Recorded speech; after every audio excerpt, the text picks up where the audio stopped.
संगीत और परी की कहानी।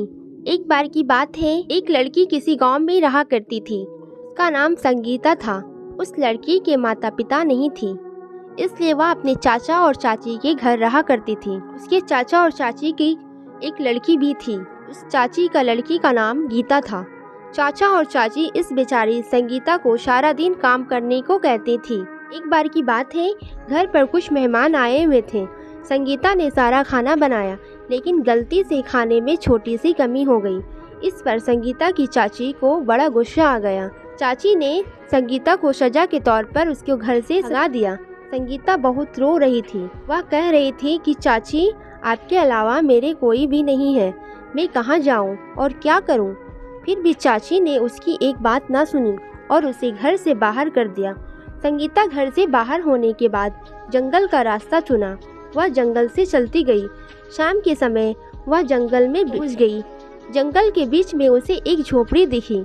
संगीता मदद के लिए उस झोपड़ी में गई। उस झोपड़ी में एक बूढ़ी औरत थी। उस बूढ़ी औरत ने लड़की से पूछा, तुम कौन हो और कहाँ से आई हो?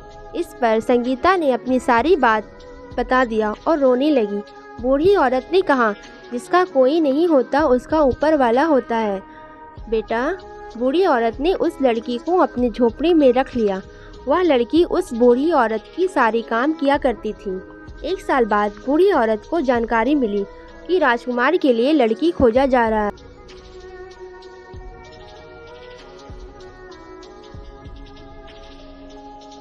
इस पर लड़की ने कहा, पर मैं कैसे माँ?